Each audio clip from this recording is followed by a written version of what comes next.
A very good evening to all of you. सभी प्यारे viewers का वेलकम करता हूँ वाईडी के ट्यूटोरियल क्लास में। आज सुबह का फर्स्ट आर्टिकल हम पढ़ने वाले हैं द हिंदू का, नॉट ऑलवेज फेयर गेम इसका टाइटल है। बहुत ही इंटरेस्टिंग टॉपिक के ऊपर लिखा हुआ है, ऑनलाइन गैम्बलिंग के ऊपर। शुरू करेंगे उसी खास अंदाज में।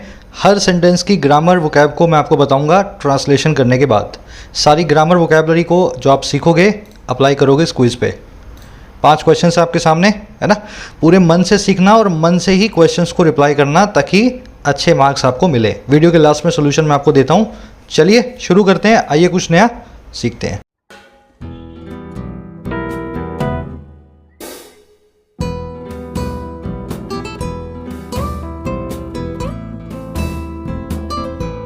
कह रहा not always fair game. Fair का मतलब होता है निष्पक्ष, गेम का मतलब होता है खेल। कह रहा हमेशा गेम जो है निष्पक्ष नहीं होता है, नॉट ऑलवेज फेयर गेम होता है। अब बात किसकी कर रहा है?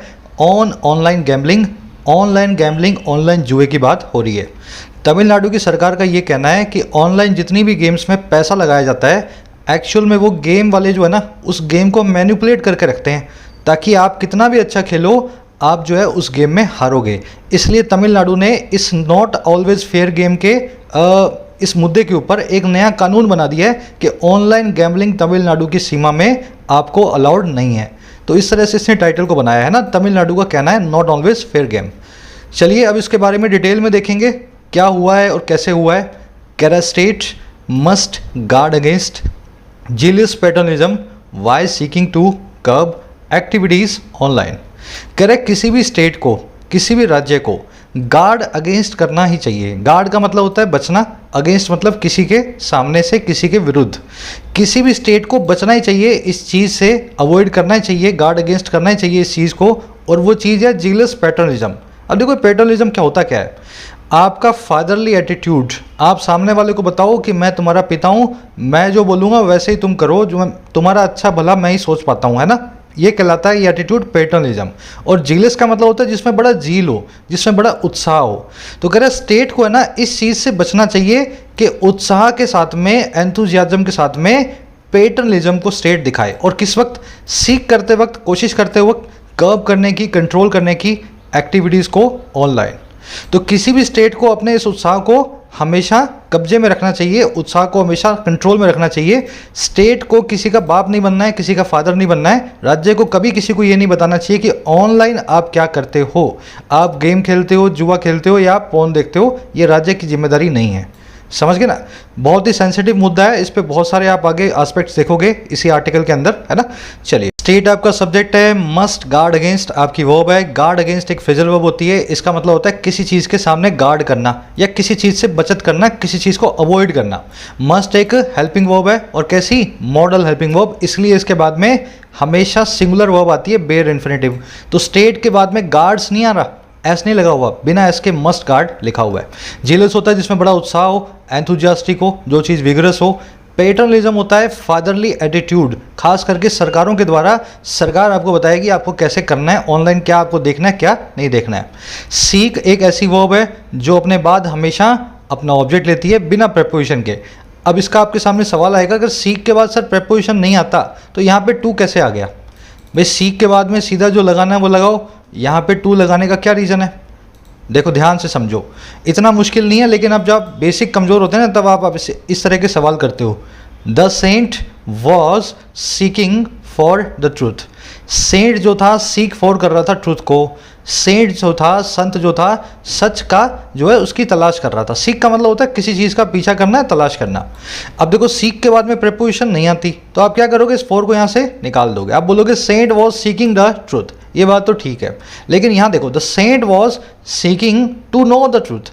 यहाँ पे टू प्रेपोजिशन नहीं है, ये टू नो एक इन्फिनेटिव है। ये इन्फिनेटिव एक नाउन की तरह सीक वर्ब का ऑब्जेक्ट बन के आया है। Saint was seeking to know the truth, ये सेंटेंस बिल्कुल ठीक है। अब ऐसा ना हो यहाँ पे आप टू को निकाला हो, सर ये प्रेपोजिशन थी। अरे बावले, इसके बाद में नो नाम का इन्फिनेटिव भी तो रखा है, ये टू इन्फिनेटिव है, इसको प्रेपोजिशन मत मानना। बढ़े आगे, चलो अब एक काम करते हैं, आज की वोकैबुलरी मैं आपको दिखा देता हूँ कैसे कैसे वर्ड्स यूज हुए हैं। चलो ये अपनी वोकैब शीट है, टेलीग्राम ग्रुप से आप इस शीट को डाउनलोड कर सकते हो। पिछले सारे वर्ड्स आपको इसमें मिल जाएंगे। आज क्या हुआ है, पिछले कई सारे वर्ड्स रिपीट होने वाले हैं। जैसे एक वर्ड था ऑडेशियस, फिर एक वर्ड था एम्बिट, ये आज जो है ना रिपीट होंगे। और दो नए वर्ड्स हम सीखेंगे, सर्कमस्क्राइब और टेम्पटेशन। देखिए ऑडेशियस हमने कुछ दिन पहले किया था, थोड़ा मैं आपको जूम इन करके दिखा देता हूँ। ऑडेशियस का मतलब होता है साहसी, और कैसा, नेगेटिव सेंस में। जनरली ऑडेशियस को आप दुस्साहसी के लिए यूज़ करते हो, है ना। दुस्साहस करता है ना कोई आदमी, गलत काम करता है, साहस के साथ ऑडेशियस काम होता है वो। Her plan to visit Europe during the pandemic was audacious. उसका जो प्लान था यूरोप को विजिट करने का महामारी के दौरान बड़ा ही ऑडेशियस था, बड़ा ही दुस्साहसी था। दुनिया मर रही है और उसको यूरोप जाना है घूमने के लिए, तो ये एक दुस्साहसी प्लान है। इसको इंटरप्रेट बोल दो और फूल हार्डी भी बोल सकते हो। ओडेसिटी इसकी नाउन फॉर्म होती है ऑडेशियस नाम के इस एडजेक्टिव की। एक और वर्ड हमने किया हुआ एम्बिट, इसका मतलब होता है दायरा, स्कोप किसी चीज़ का, है ना। जैसे law making powers on police and agriculture fall under the ambit of states of India. जो कानून बनाने की ताकतें हैं पुलिस पे और कृषि पे, वो स्टेट्स के दायरे में फॉल करती हैं, स्टेट्स के एम्बिट या डोमेन में या स्कोप में आती हैं। एम्बिट का एक सिनोनिम है परव्यू, जिसको आप इस आर्टिकल में आज देखने वाले हो, ठीक है। एक नया वर्ड है सर्कमस्क्राइब, 2 दिन पहले मैंने आपको करवाया था। सर्कम मतलब चारों तरफ, स्क्राइब मतलब लिखना। किसी चीज़ के चारों तरफ एक आप गोला बना दो, उस चीज़ को कंफाइन कर दोगे, लिमिट कर दोगे, सीमाओं में बांध दोगे, बस यही होता है सर्कमस्क्राइब। द न्यू लॉ में circumscribe the freedom of speech for media. नया जो लॉ है सर्कमस्क्राइब कर सकता है, कन्फाइन या लिमिट कर सकता है, सीमाओं में बांध सकता है स्पीच की, फ्रीडम ऑफ स्पीच की हमारी मीडिया के लिए। समझ गए ना।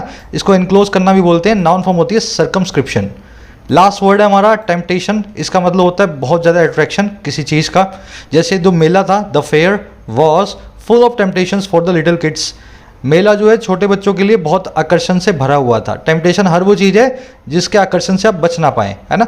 इसके लिए एक अच्छा वर्ड होता है एल्योरमेंट, और एक बहुत ही अच्छा वर्ड है एंटाइसमेंट। एंटाइसमेंट तो ऐसी चीज़ है, बस आप जो है ना उसके चक्कर में पड़ गए।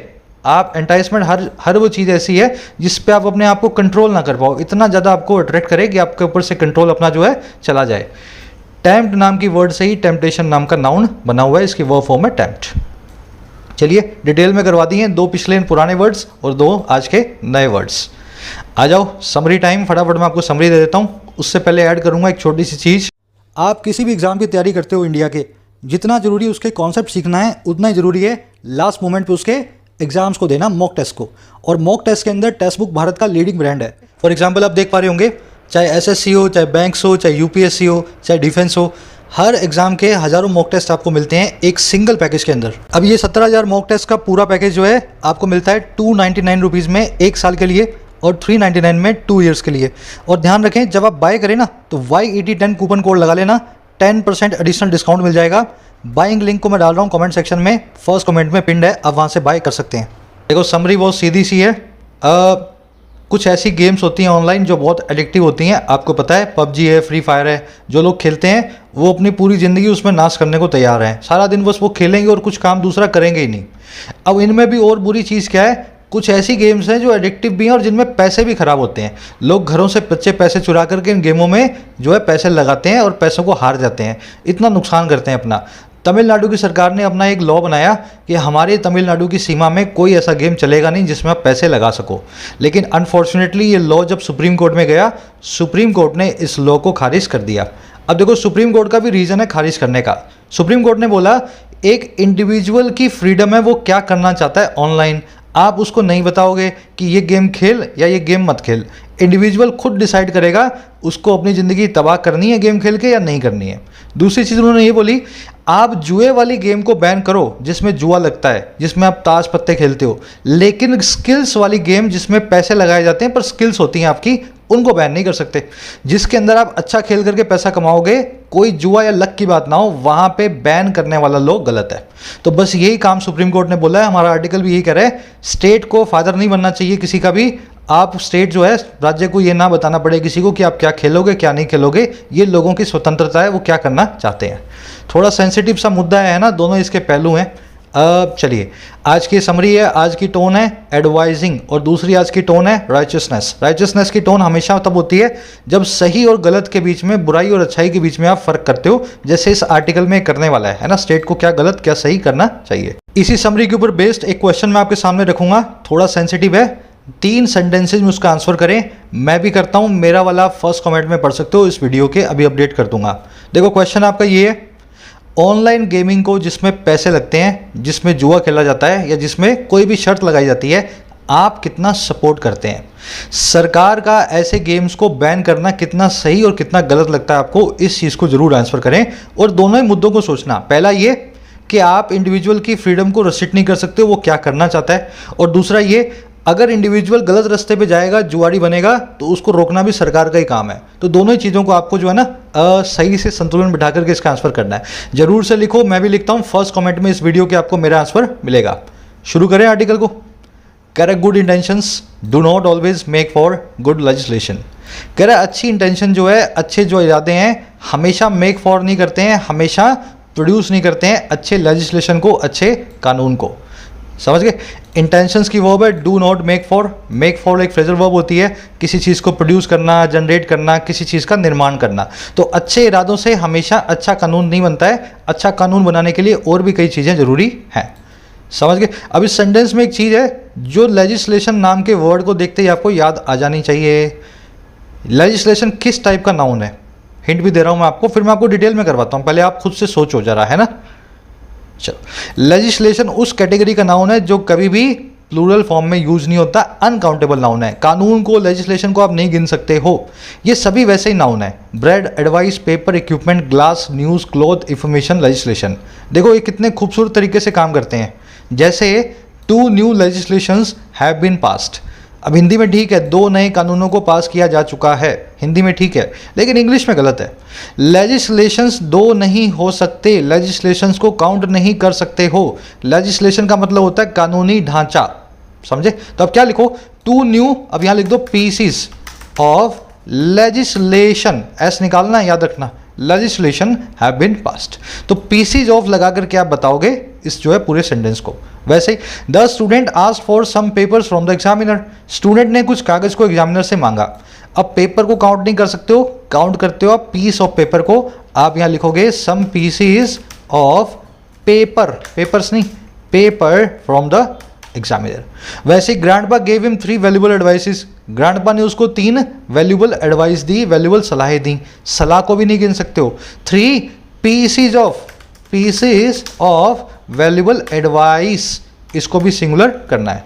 वैसे all of these equipments are to be sold in the auction. अब इक्विपमेंट जो है ना, इसके आगे एस ना लगाएं, सीधे इक्विपमेंट लिख दें, या all of these PCs of equipment ऐसा भी लिख सकते हैं। इस तरीके से आपका ये सेंटेंस बनेगा। ठीक है? इक्विपमेंट जो है काउंटेबल भी होता है, अनकाउंटेबल भी होता है। अगर आप पीसीज ना भी लिखेंगे, सारे इक्विपमेंट के ग्रुप को इक्विपमेंट ही बोलते हैं बिना एस को लगाए। तो इस तरीके से काम करेंगे। पेपर के लिए आप जो है पीसीज के साथ में लीफ भी लिखते हैं। पीसीज या लीफ ऑफ पेपर दोनों ही ठीक है। बढ़े आगे। ये वर्ड्स देखते ही आपके दिमाग में ट्रिगर होने चाहिए, ग्रामर के रूल्स है ना, बहुत बार हम कर चुके हैं।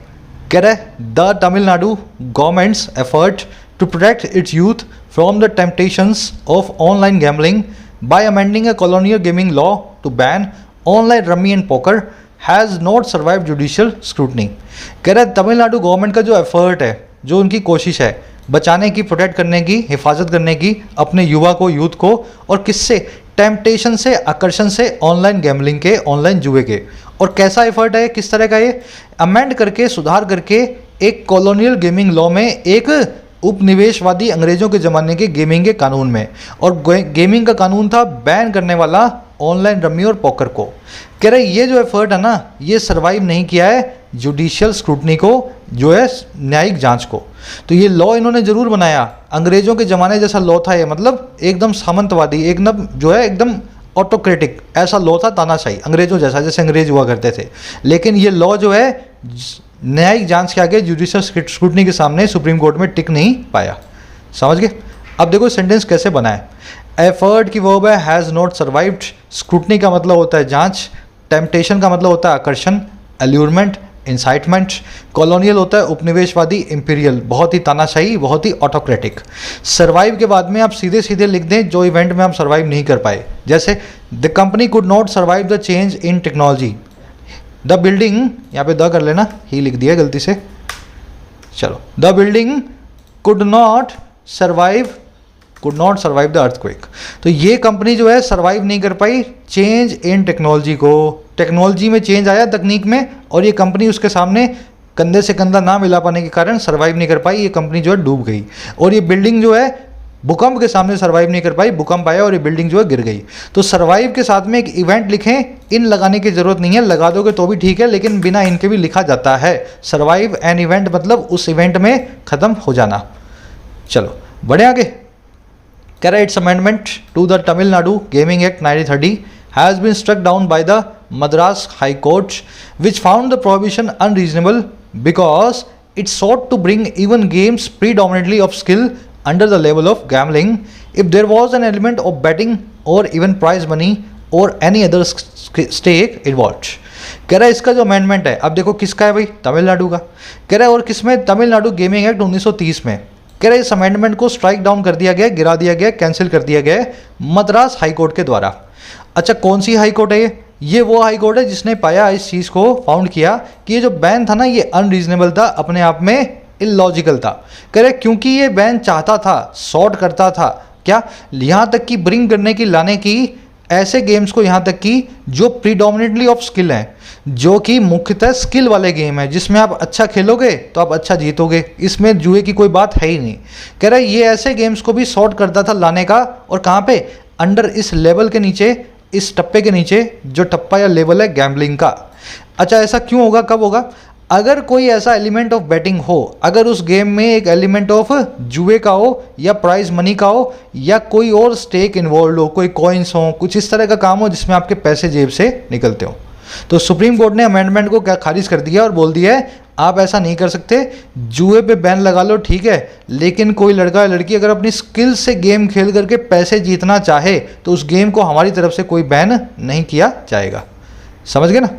अमेंडमेंट की वो है has been struck down. Strike down का मतलब होता है कैंसिल करना, ओवर रूल करना, ओवरराइड करना, सेट असाइड करना। किसी भी बड़े फैसले को, छोटे या बड़े फैसले को बाद में एक बड़ी कोर्ट जब कैंसिल करती है तो वो स्ट्राइक डाउन करती है, ओवर रूल करती है ना। छोटी कोर्ट का फैसला बड़ी कोर्ट में खारिज हो गया। विच की वर्ब है फाउंड, प्रोहिबिशन का मतलब है बैन, इट की वर्ब है सॉट, सीक की सेकंड फॉर्म है सॉट है ना। प्रीडोमिनेटली मतलब मेनली, मोस्टली, प्राइमरली। वॉज आपकी वर्ब है, सब्जेक्ट है आपका एलिमेंट। एलिमेंट का मतलब होता है तत्व है ना, कारक, कोई भी रीजन। बढ़े आगे। कह रहा the state's intention was acceptable to the extent that it sense the danger involve in allowing addictive games. कह रहा स्टेट का जो इंटेंशन था, स्टेट का जो इरादा था वो एक्सेप्टेबल था, किस बारे में भाई, इस एक्सटेंट तक, इस सीमा तक। अच्छा कौन सा सीमा, कौन सा एक्सटेंट, कि इसने सेंस किया, इसने महसूस किया डेंजर को। और कौन सा डेंजर, जो इन्वॉल्व है अलाउ करने में एडिक्टिव गेम्स को। देखो डेंजर तो होता ही है, चाहे इंडिविजुअल फ्रीडम की बात करो या ना करो। अगर 20 साल का लड़का पढ़ाई लिखाई छोड़ करके सारा दिन पबजी खेलता है तो फिर आप ये मत बोलो कि इसमें डेंजर नहीं है, डेंजर तो इसमें है ही। तो स्टेट की इंटेंशन जो है बहुत एक्सेप्टेबल है, गलत मान जो है स्टेट ने नहीं सोचा था। समझ गए। इंटेंशन की वर्ब है वॉज, इट की वर्ब है सेंस्ड। आगे बढ़ेंगे। कह रहा है however it erred in failing to make a distinction between games of skill and games of chance, and in seeking to treat as gaming anything that involves stakes, contrary to judicial pronouncements circumscribing the term to games that are based on chance। कह रहा है लेकिन तमिलनाडु कहाँ गलती कर गया। कह रहा है तमिलनाडु हालांकि एर कर गया, ये होता है मिस्टेक करना, ERR एक वर्ब होती है, इसका मतलब होता है कोई गलती करना, मिस्टेक करना। तो तमिलनाडु जो है एर कर गया, मिस्टेक कर गया, फेल करने में। और कैसे फेल करने में, मेक करने को एक डिस्टिंक्शन को, बनाने को एक फासले को। और किस किस के बीच, स्किल्स वाली गेमिंग के बीच में और जुए वाली गेमिंग के बीच में। Games of skill and games of chance. एक में आपका नंबर लगेगा तब पैसे मिलेंगे, एक में आप जब अच्छा खेलोगे तब पैसे मिलेंगे। कह रहा है एक तो इस चीज़ में एरर कर गया, इस चीज़ के अंदर गलती कर गया, और दूसरा ये सीख करने में गलती कर गया।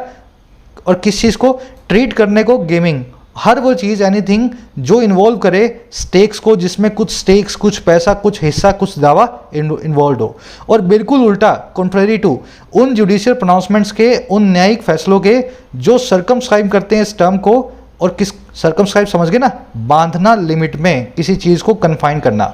वो सारी जुडिशियल प्रोनाउंसमेंट्स जो कि लिमिट करती हैं इस टर्म को उन गेम्स तक जो कि चांस पे बेस्ड होती हैं, जिसमें जुए का पोर्शन होता है। सेंटेंस लंबा है, एक बार रिपीट करेंगे, सिंपल सेंटेंस है। कह रहा हालांकि गलती कर गया ये, फेल करने में, एक डिस्टिंक्शन को बनाने में एक फ़र्क नहीं कर पाया है चांस वाली गेम्स और स्किल्स वाली गेम के बीच में तमिलनाडु। और ये इस चीज़ में भी गलती कर गया कि इसने गेमिंग मान लिया हर एक चीज़ को जिसमें कुछ पैसे या स्टेक्स इन्वॉल्व हों।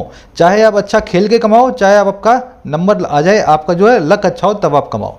तो ये काम जो है दोनों में गलती कर गया। अब देखो ये बिल्कुल उल्टा किया इसने उन सारी न्यायिक फैसलों के जो लिमिट करते हैं, कन्फाइन करते हैं, परिभाषित करते हैं टर्म्स को उन्हीं गेम तक जो गेम्स हैं based on chance. Supreme court कहती है जुए वाली गेम वही है जिसमें आपका लक काम करे, जिसमें आप अच्छा खेलोगे उस गेम को आप जुए वाला गेमिंग नहीं बोल सकते हो ना, वो गेमिंग नहीं है। समझ गए? इट की वो अर्थ, दैट की वो इन्वॉल्व, बाकी देखने वाला कुछ है नहीं। एरर दो काम में किया इसने, पहला है इन फेलिंग, दूसरा है इन सीकिंग, है ना, दो कामों में इसने एरर किया। यहाँ पे इनको आप ओमिट भी कर सकते थे, लेकिन ये सेंटेंस बहुत लंबा हो गया, देख रहे हो, इसलिए इसने यहाँ पे एंड के बाद में इनको फिर से लिखा है, कंफ्यूजन ना हो रीडर को। डिस्टिंक्शन का मतलब होता है डिफरेंस या यूनिकनेस। प्रोनाउंसमेंट मतलब आपका एक ऑर्डर, रूलिंग, डिक्री, जजमेंट, है ना, एजुडिकेशन, सबके सब प्रोनाउंसमेंट के सिनोनिम है। सर्कमस्क्राइब आप जान गए हैं, किसी को लिमिट करना, कन्फाइन करना, सीमाओं में, दायरों में बांटना। सर्कमस्क्राइब, सर्कम रूट को मैंने 2-3 दिन पहले ही एडिटोरियल में करवाया था। ये 3 वर्ड्स आपको और याद आ जाएंगे, सर्कम नेविगेट, सर्कम एम्बुलेट और सर्कमस्पेक्ट। 2 दिन पहले करवाया मैंने, अपने नोट्स को खोलोगे ये सारे वर्ड्स आपको सर्कम रूट से मिलेंगे। बढ़े आगे, कह रहा है in an audacious move that the court found completely unacceptable, the amending act sought to turn the statute on its head by replacing a section that provided exemption to games of skill from its purview with one that said it would apply to even games of skill if played for wager, bet or stake। कह रहा हुआ क्या, एक बहुत ही audacious से move में, audacious मतलब दुस्साहसी, bold, fearless, आपको पता है गलत कर रहे हो लेकिन फिर भी साहस दिखा रहे हो, आप बोल्ड हो। कह रहा है एक दुस्साहसी से मूव में जिसको कोर्ट ने बिल्कुल अनएक्सेप्टेबल पाया। कह रहा है इस मूव में हुआ क्या, इस हरकत में क्या हुआ, इस अमेंडिंग एक्ट ने, इस सुधारे हुए कानून ने कोशिश किया, सीख किया, सॉर्ट किया कि ये कानून को ही पलट दे, ओंधा मुँह कर दे।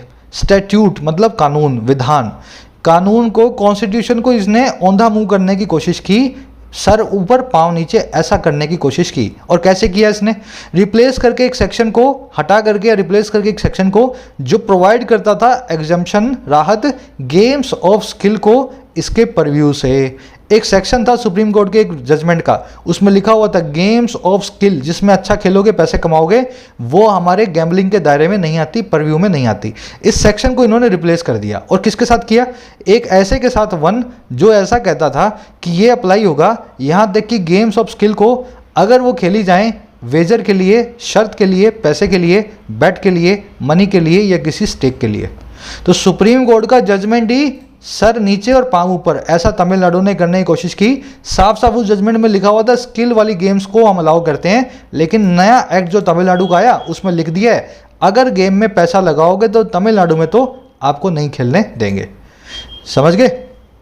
ऑडेशियस का मतलब होता है फियरलेस, बोल्ड, कोर्ट की वर्ब है फाउंड, अमेंडिंग एक्ट की वर्ब है सॉट, दैट की वर्ब है प्रोवाइडेड, सेक्शन के लिए आया है वो वाला सेक्शन जो प्रोवाइड करता था, दैट की वर्ब है सैड, ये भी उसी के लिए आया है, और इट की वर्ब है would apply.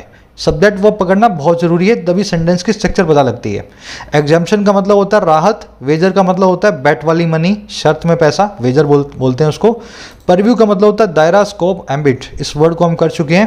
Turn something on its head, या टम्बल, या ओवरटर्न, या अप एंड, ये सबके सब वर्ड्स है ना, ये बताते हैं किसी चीज़ को औंधा मुंह करने के, किसी चीज़ को बिल्कुल उल्टा कर देना जो उसकी ओरिजिनल फॉर्म में हो। ओरिजिनल फॉर्म में सर ऊपर था, पाँव नीचे थे, पर आपने क्या सर को नीचे किया, पाँव ऊपर कर दिए, टर्न ऑन इट्स हेड कर दिया।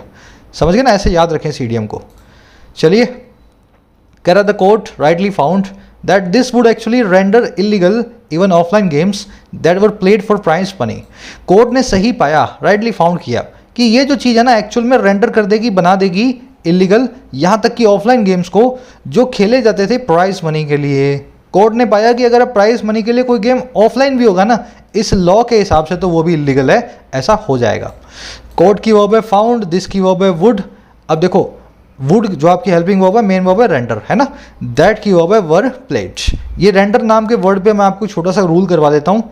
रेंडर का मतलब होता है किसी को कुछ बना देना। जैसे महामारी ने सबको बेरोजगार बना दिया, वैक्सीन ने वायरस को इनफेक्टिव बना दिया, है ना। किसी को भी कुछ बनाने के लिए रेंडर नाम के वर्ड को यूज़ करते हैं, लेकिन इसकी स्ट्रक्चर ये होती है रेंडर समवन समथिंग। जिसको आप बना रहे हो वहाँ समवन हो जाएगा, और जो बनाया जा रहा है उसको वो समथिंग हो जाएगा, और ये समथिंग एडजेक्टिव ही होगा। जैसे the vaccine can render the virus in effectiveness. Vaccine जो है वायरस को इन इफेक्टिवनेस बना सकती है, बेअसर का बना सकती है। ध्यान देना, इन इफेक्टिवनेस एक नाउन है, एडजेक्टिव डालोगे आप लगाओगे इन इफेक्टिव। ये बहुत बेसिक से कॉन्सेप्ट्स हैं जो थोड़ा भी रोज़ पढ़ते लिखते हैं उनको ईजिली बिना देखे समझ में आ जाएगा, सर यहाँ पे इनइफेक्टिवनेस गलत है, लेकिन स्ट्रक्चर से समझ लो तो लॉजिक से आपको पता लगे, है ना। वैसे ही the pandemic rendered many unemployment.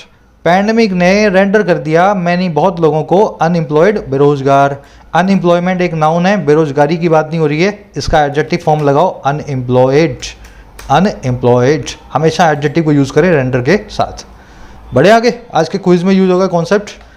कह रहा what was once the exemption or escape provision has now been given the most claustrophobic stranglehold and has the possibility of bringing about the most ridiculous and unwanted results if applied in letter and spirit. कह रहा what was जो था, once एक बार, क्या था भाई, exemption राहत था या बच निकलने का रास्ता था, एस्केप प्रोविजन था। कह रहा है ऐसी चीज़ जिसको पहले हम राहत मान बैठे थे सुप्रीम कोर्ट के जजमेंट के हिसाब से, कह रहा है ऐसी चीज़ अब उसको दे दिया गया है सबसे ज़्यादा क्लस्ट्रोफोबिक स्ट्रेंगलहोल्ड। क्लस्ट्रोफोबिक हर वो चीज़ है जो कन्फाइंड हो ओवरली। क्लस्ट्रोफोबिया आप जानते हैं ना, बहुत ही भीड़ भाड़ वाले स्पेसिस जो होते हैं वहाँ पे आपको फोबिया हो जाएगा, आप किसी भीड़ भाड़ वाली जगह पे नहीं जाओगे तो आप क्लस्ट्रोफोबिक हो।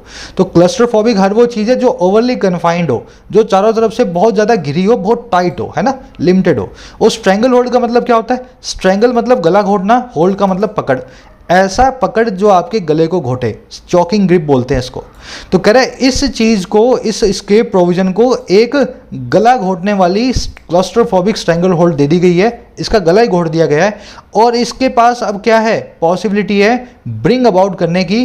ब्रिंग अबाउट करना मतलब किसी चीज़ को इंट्रोड्यूस करना, और किसको, आज तक की सबसे रिडिकुलस, सबसे बेवकूफ़ी भरी और अनवांटेड रिजल्ट्स को।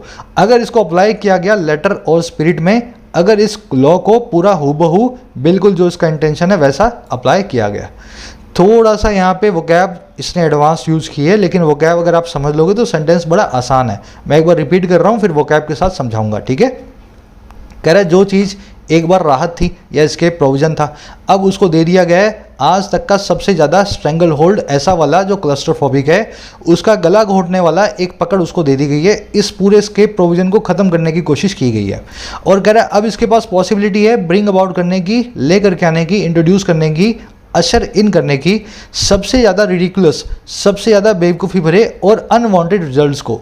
अगर ये अप्लाई हो गया लेटर और स्पिरिट में, अगर ये अप्लाई कर दिया गया जिस भावना के साथ, जिस लेटर और स्पिरिट के साथ ये लिखा गया है, समझ गए ना। अब इससे क्या होगा, कुछ ऑफलाइन गेम्स हैं जिसमें आप अच्छा खेलते हो, चेस वेस के गेम्स हैं, वहाँ पे कुछ टूर्नामेंट्स होते हैं, अब वो जेन्युइन टूर्नामेंट्स हैं ना, उनको नुकसान होगा। ये रम्मी फम्मी तो ठीक है, ये तो गलत है ही, लेकिन जो जेन्युइन अच्छे गेम्स के टूर्नामेंट है ऑफलाइन, चेस जैसे, वहाँ पे नुकसान होने वाला है। इस तरह के रिजल्ट्स हमें मिलने वाले हैं। वट की वर्ब है वॉज, ये वट वॉज वाले पूरे क्लोज, इस पूरे नाउन क्लोज की वर्ब है हैज़ नाउ बिन, और दूसरी इसकी वर्ब है हैज़, है ना। इस पूरी की पूरी चीज़ की इस क्लोज की वर्ब दो हैं, हैज़ नाउ बिन और हैज़। क्लस्ट्रोफोबिक मैंने आपको बता दिया, ओवरली कन्फाइंड। स्ट्रेंगल होल्ड मतलब गले की पकड़, जो आपका गला घोंटे, जो आपका दम निकाले। ब्रिंग अबाउट करना मतलब इंट्रोड्यूस करना, अशर इन करना। मोस्ट रिडिकुलस सुपरलेटिव डिग्री है एडजेक्टिव की। रिडिकुलस होता है इलॉजिकल या एकदम जो है ना बिना लॉजिक का हो, जो एकदम अनरीजनेबल हो।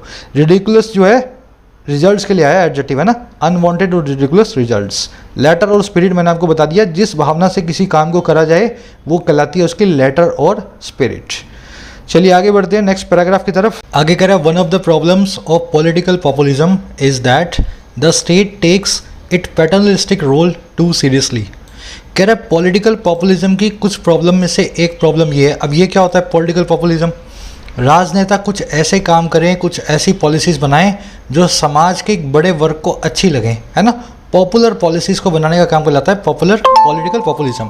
कह रहा है इसकी एक प्रॉब्लम्स, कई प्रॉब्लम्स में से एक प्रॉब्लम ये है कि स्टेट जो है ना, राजा जो स्टेट है, जो राज्य है, वो ले लेता है अपने फादरली रोल को बहुत सीरियसली। धीरे धीरे करके वो लोगों की ज़िंदगियों में घुसने लगता है, लोगों को बताने लगता है आपको क्या ऑफलाइन और क्या ऑनलाइन करना है। समझ गए सेंटेंस को। वन ऑफ द प्रॉब्लम्स की वर्ब है इज, स्टेट की वर्ब है टेक्स। पैटर्निस्टिकली आप जानते हो है ना, फादरली जो आपका एटीट्यूड होता है। चलिए कह रहा है it assumes that large sections of society require guidance, lest their ideas of freedom lead them to uncharted zones where lack of restraint and self control land them in debt and penury। अब वही बता रहा है, कह रहा है जब ऐसा होने लगता है तो स्टेट अज्यूम कर लेता है, ऐसा मान लेता है, सपोज कर लेता है कि समाज का एक बहुत बड़ा तबका जो है, लार्ज सेक्शन जो है सोसाइटी का, उनको ज़रूरत है गाइडेंस की, उनको ज़रूरत है पथ प्रदर्शन की। अच्छा क्यों? लेस्ट कहीं ऐसा ना हो उनका जो आइडिया है फ्रीडम का, उनका जो विचार है आज़ादी का, वो लीड कर दे उन लोगों को अनचार्टेड जोन्स की तरफ, ऐसे एरियाज़ में उनको ले जाए जो अनचार्टेड हैं, जिनके बारे में उनको पता ही नहीं है ना। अभी वो सोचते हैं हम तो फ्री हैं, और फ्री के चक्कर में वो ड्रग्स का यूज़ करने लगे कि हम तो फ्रीडम है हमारे पास, हम कुछ भी खा पी सकते हैं। तो ऐसा ना हो, उनका जो आइडिया है उनको ऐसी टेरिटरी में अनचार्टेड जोन में ले जाए। अब ये जोन कैसा है? जहाँ पे जो लैक ऑफ रिस्ट्रेंट और सेल्फ कंट्रोल है, जहाँ पे अपने आप पे आत्म संयम की जो कमी है, रिस्ट्रेंट और सेल्फ कंट्रोल एक ही बात को बताते हैं, आत्म संयम को, वो लैंड कर दे उनको या तो कर्जे में या बहुत ही ज़्यादा गरीबी में। समझ गए? सिंपल सेंटेंस है, एक बार रिपीट कर देता हूँ। कह रहा है ये स्टेट अज्यूम कर लेता है कि लार्ज सेक्शन सोसाइटी के जो हैं उनको गाइडेंस की ज़रूरत है, और क्यों? कहीं ऐसा ना हो उनका फ्रीडम का विचार उनको ऐसी जगह पे ले जाए जो अनचार्टेड हो उनके लिए, जो वो जानते ही ना हो, और ऐसी जगह हो जहाँ पे आत्म संयम की कमी, सेल्फ कंट्रोल का जो लैक है, वो उनको लैंड करवा दे एक ऐसी जगह पे जहाँ पे बहुत सारा कर्जा हो, डेट हो, और बहुत सारा गरीबी हो। अब आओ सेंटेंस पर देखने वाली चीज़ें। इट की वर्ब है अज्यूम्स, लार्ज सेक्शंस की वर्ब है रिक्वायर, आइडियाज़ की वर्ब है लीड, और लैक ऑफ सेल्फ रिस्ट्रेंट है ना, रिस्ट्रेंट और सेल्फ कंट्रोल, इनकी वर्ब है लैंड। पेन्यूरी का मतलब होता है बहुत गरीबी। अभी शब्द गरीबी को बोलते हैं पेन्यूरी, जब आप अपनी बेसिक नेसेसिटी, रोटी कपड़ा मकान भी पूरी ना कर सको। इसके लिए एक और एडवांस वर्ड है इंडिजेंस। इंडिजेंस बहुत ज़्यादा एब्जेक्ट पॉवर्टी को बोलते हैं इंडिजेंस। चलिए, अनचार्टेड को आप अनएक्सप्लोर्ड भी बोल सकते हो, और इसमें कुछ देखने वाला है नहीं। कह रहे notions of individual freedom and choice tend to be forgotten. कह रहा है ऐसे एक वक्त में जो नोशंस होते हैं इंडिविजुअल फ्रीडम के और चॉइस के, जो विचार हैं, जो आइडियाज़ हैं व्यक्तिगत आज़ादी के, वो धीमे धीमे भुलाए जाते हैं। जब स्टेट ऐसा मान लेता है कि लोगों को मेरी गाइडेंस चाहिए, तो स्टेट ये भी भूल जाता है कि लोगों के पास इंडिविजुअल फ्रीडम और चॉइस का अधिकार भी है। नोशंस की वर्ब है tend to be forgotten, passive voice में। नोशन का मतलब आइडिया, विचार, बिलीफ। कह रहा another problem is that the moral element is predominant in such laws, often to the detriment of the reasonableness of their provisions। कह रहा एक और प्रॉब्लम भी है, another problem। अच्छा कौन सी है भाई? इस वो है कि जो मॉरल एलिमेंट जो है ना, जो नैतिक कारक जो है, वो प्रोमिनेंट होता है, प्रीडोमिनेंट होता है, बहुत ही मेजर होता है, बहुत ही मेन होता है ऐसे लॉज में। ऐसे लॉज को नैतिकता और धर्म के आधार पर बनाया जाने लगता है। एक प्रॉब्लम ये भी है, और ये कैसे होने लगता है? कह रहा अक्सर ये डेट्रीमेंट में होता है, टू द डेट्रीमेंट ऑफ। देखिए, टू द डेट्रीमेंट का मतलब है किसी के लिए डेट्रीमेंटल होना, किसी को हार्म कोज करना। कह रहा अक्सर ये नुकसान पहुंचाने वाला होता है रीजनेबलनेस को, लॉजिक को, उनके प्रोविजंस की, उनके सारे के सारे रूल्स की। जब आप इस तरह की भूमिका ले लेता है स्टेट, तो वो धर्म के हिसाब से और अपने मॉरल्स के हिसाब से लॉज को बनाने लगता है, और ऐसे लॉज जो हैं रीजनेबलनेस को डेट्रीमेंट करते हैं, उसके हार्म करने वाले होते हैं सारे के सारे प्रोविजंस को। समझ गए? प्रॉब्लम की वर्ब है इज, अनदर को सिंगुलर नाउन के पहले लगाएं, प्रॉब्लम सिंगुलर है इसलिए अनदर लगाया हमने। मॉरल एलिमेंट की वर्ब है इज। प्रीडोमिनेंट मतलब मेन, प्राइमरी, चीफ, है ना, ऊपर ये वर्ड आ चुका है। टू द डेट्रीमेंट ऑफ, इसका मतलब होता है कॉजिंग हार्म टू समबडी।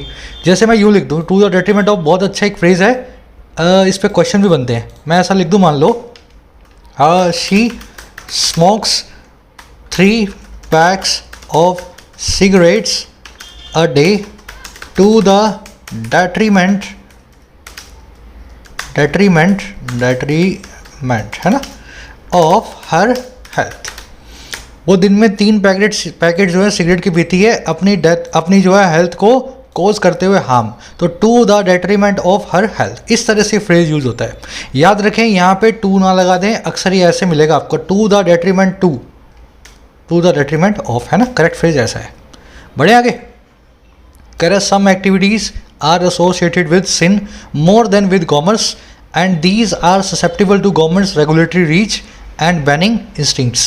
कह रहा कुछ एक्टिविटीज़ ऐसी होती हैं जो जुड़ी होती हैं सिन के साथ में, पापों के साथ में, और किसके बजाय ज़्यादा कॉमर्स के, मतलब उनका कॉमर्स से कम कनेक्शन होता है और पापों से ज़्यादा कनेक्शन होता है।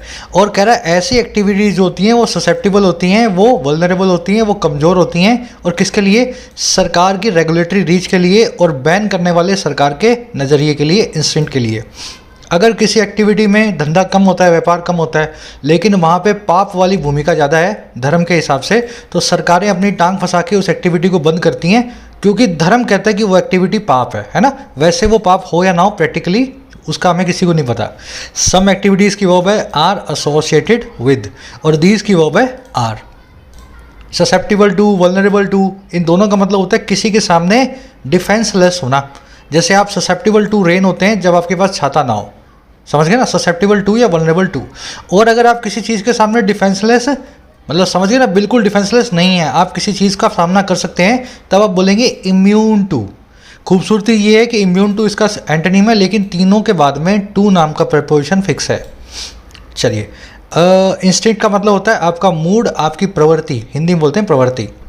कह the court while understanding the law's intent has rightly questioned the lack of proportionality in banning something that could have been regulated. अब देखो, कह रहा है कोर्ट ने अंडरस्टैंड करते हुए, कोर्ट ने समझते हुए इस लॉ के इंटेंट को, तमिलनाडु की सरकार का इंटेंट बुरा नहीं है, वहाँ की सरकार ने बहुत अच्छा सोच समझ के लॉ बनाया है। तो कह रहा है कोर्ट ने ना समझते हुए लॉ की भावना को, इंटेंट को सही क्वेश्चन किया है, सही सवाल उठाया है लैक ऑफ प्रोपोर्शनैलिटी पे। प्रोपोर्शनैलिटी का मतलब होता है सिमेट्री, हार्मनी, दो चीज़ें एक जैसी हों, दो चीज़ें एक बराबर हों, है ना। तो सिमेट्री की कमी के ऊपर जो है सवाल उठाया है, बैन करने में ऐसी एक चीज़ को, समथिंग जो कि रेगुलेट की जा सकती थी, जिसको आप जो है नियंत्रित भी कर सकते हो। शराब भी बुरी है, लेकिन शराब को बैन नहीं किया जाता। बहुत सारी स्टेट्स में शराब मिलती हैं, कुछ एक स्टेट्स को छोड़ के। शराब को रेगुलेट किया जाता है, 8 बजे के बाद नहीं मिलेगी, पी करके बाहर घूमोगे नहीं, ड्राइव नहीं करोगे। तो प्रोफेशनलिटी वही दिखाओ ना। शराब के साथ जब तुम रेगुलेट कर सकते हो, तो ऑनलाइन गैम्बलिंग को भी आप रेगुलेट करो, बजाय उसको सीधे सीधे बैन करने के। तो कोर्ट ने ऐसा काम किया सवाल उठा करके, समझ गए ना। कोर्ट की वर्ब है has rightly questioned understanding present participle simultaneous action. जब कोर्ट ने क्वेश्चन किया उसी वक्त कोर्ट जो है अंडरस्टैंड भी कर रही थी, इस बात को समझ भी रही थी। दैट की वर्ब है could have been regulated, third conditional की फॉर्म है यहाँ पे। कह रहा है it notes that excessive paternalism could descend into authoritarianism and curb an activity individuals are free to indulge in। Court ने ये भी नोट किया कि बहुत ज़्यादा जो पैटर्निज्म है, बहुत ज़्यादा जो फादर बनने का काम जो है, फादरली एटीट्यूड है, वो डिसेंड इनटू हो सकता है, वो जाके डिटेरियोरेट हो सकता है, वो नीचे गिर सकता है तानाशाही प्रवृत्ति में, डिक्टेटरशिप में, अथॉरिटेरियनिज्म में। और ये कर्ब भी कर सकता है, कंट्रोल भी कर सकता है, नकेल कर सकता है एक ऐसी एक्टिविटी पे जिसको इंडिविजुअल्स फ्री होते हैं इंडल्ज इन करने में, जिसका मज़ा लेने में। तो समझ गए ना। कोर्ट ने ये भी नोट किया कि अगर आज हम टांग ना फंसाएं ना, तो यही पैटर्निज्म कल को जाकर के एक तानाशाही प्रवृत्ति में बदल जाएगा, जहाँ पे आप उन एक्टिविटीज़ को भी रोकने लगोगे जिसके लिए हम सब लोग आज़ाद हैं कॉन्स्टिट्यूशन के हिसाब से। कल को आप यूँ बोल दो गरीब आदमी को घूमने का अधिकार नहीं है क्योंकि वो बहुत गरीब है, पहले वो रोटी का जुगाड़ करे फिर वो कहीं हॉलीडे मनाने जाएगा। तो संविधान तो ऐसा नहीं कहता, लेकिन ये पैटर्निज्म जो है अथॉरिटेरियनिज्म में जब बदलता है डिक्टेटरशिप में, तो ऐसे कायदे कानून भी देखने को मिलते हैं। ये हिस्ट्री है हमारी। इट की वर्ब है नोट्स, पैटर्निज्म आपका सब्जेक्ट है, इसकी वर्ब है could descend into. Descend into का मतलब है गोता लगाना, नीचे गिरना, अपना लेवल नीचे लाना। और यहाँ पे पैटर्निज्म की दूसरी वर्ब है एंड कंजंक्शन के बाद कर्ब। इंडिविजुअल्स की वर्ब है आर। इंडल्ज इन करना मतलब किसी चीज़ का मजा लेना, किसी काम में रुचि दिखाना, किसी काम को जो है ना लुत्फ उठाना। कह रहा it could not sympathise with the state's contention that online games were invariably open to manipulation and no distinction need be made between the games of chance and those of skill. कह रहे sympathise नहीं कर सका इस चीज़ में, इसने साथ नहीं दिया। जब आप सिंपथाइज करते हो ना, तो दूसरे की भावना को समझने की कोशिश करते हो। कह रहा है कोर्ट बिल्कुल भी समझ नहीं पाया, सिंपथाइज नहीं कर पाया स्टेट के इस कंटेंशन के साथ, स्टेट के इस दावे के साथ। कंटेंशन का मतलब है दावा, वो ये कि ऑनलाइन गेम्स जो हैं वो इनवेरिएबली ओपन हैं, वो कंसिस्टेंटली बिना किसी एक्सेप्शन के खुले होते हैं मैनिपुलेशन के लिए, छेड़छाड़ के लिए। और कोई डिस्टिंक्शन को बनाने की ज़रूरत नहीं है, कोई फ़र्क करने की ज़रूरत नहीं है गेम्स ऑफ चांस और गेम्स ऑफ स्किल में। ऐसे गेम जिसमें जुआ खेला जाता है या ऐसे गेम जिसमें स्किल होती है।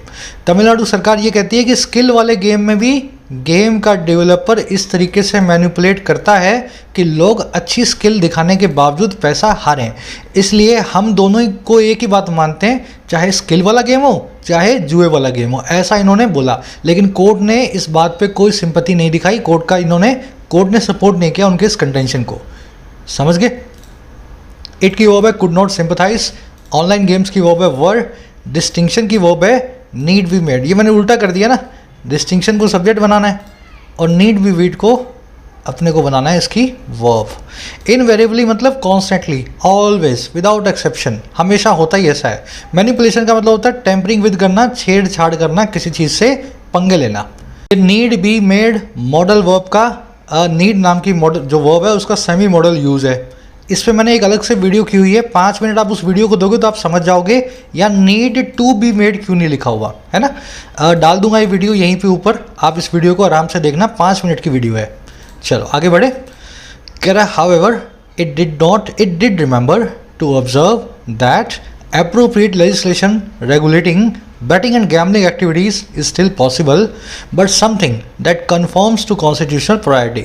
कह रहा हालांकि इस चीज़ को इसने याद रखा कोर्ट ने, किस चीज़ को, इस चीज़ को ऑब्जर्व करना, नोट करना, दैट वो ये कि अप्रोप्रिएट जो सही लेजिस्लेशन है, कानून है, ढांचा है जो कानूनी, जो रेगुलेट करने वाला होता है बैटिंग को और ऑनलाइन एक्टिविटीज़ को, गैम्बलिंग की, है ना, ऑनलाइन जुए को, कह रहा है वो स्टिल पॉसिबल है, अभी भी वो संभावित है। तो कोर्ट ने यही बोला, हम मानते हैं बैटिंग को रेगुलेट करने वाला रेगुलेशन आप बनाओ, हम मानते हैं ऐसे रेगुलेशन की ज़रूरत है जो जुए को रोके। कह रहा लेकिन ऐसी एक चीज़ को दैट कन्फर्म्स टू, जो कन्फर्म करे, जो बिल्कुल मैच करे हमारी संवैधानिक प्रॉपर्टी को, कॉन्स्टिट्यूशनल, संविधान की उचितता को।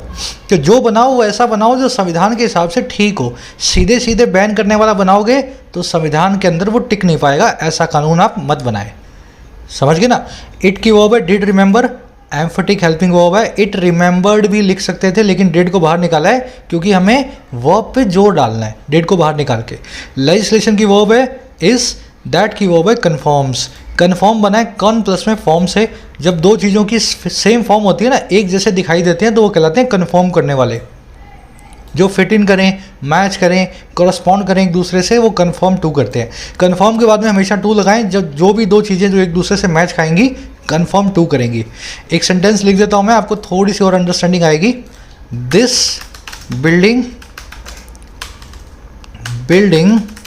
Doesn't conform to the safety standards prescribed by the law।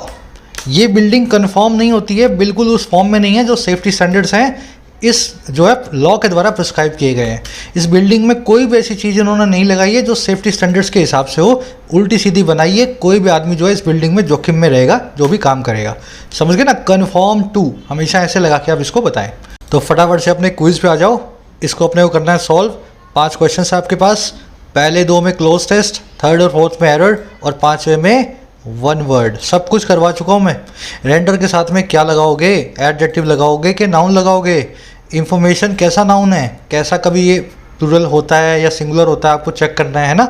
Legislation, information, bread, paper, वो सभी नाउन्स कैसे काम करते हैं। अच्छा, यहाँ पे आपको 2 एरर्स मिलेंगी, ये आप खुद से ढूंढो। बहुत इजी है करना, अगर आप ध्यान से ढूंढोगे तो मिल जाएंगे, है ना। टू द डेट्रीमेंट, ये वाला फ्रेज याद आ जाएगा आपको। अच्छा, लास्ट में आपको ऐसी चीज़ जिसको अपने औंधा कर दें, सर नीचे पाँव ऊपर, इसके लिए 1 वर्ड अपने पास क्या है। तो इन चारों में से 1 वर्ड इसका 1 वर्ड बनेगा। आंसर मिलेंगे फर्स्ट कमेंट में इसी वीडियो के। अभी जाओ फर्स्ट कमेंट को देखो, वहाँ से आंसर्स को चेक करो। अपना स्कोर मुझे ज़रूर से बताएं और अपना डिस्क्रिप्टिव का आंसर भी ज़रूर से लिखें। मैं भी लिख रहा हूँ आपके साथ। पहले ही कमेंट में लास्ट में आपको मेरा डिस्क्रिप्टिव का आंसर भी मिलेगा। चलिए, अंटिल देन साइनिंग आउट।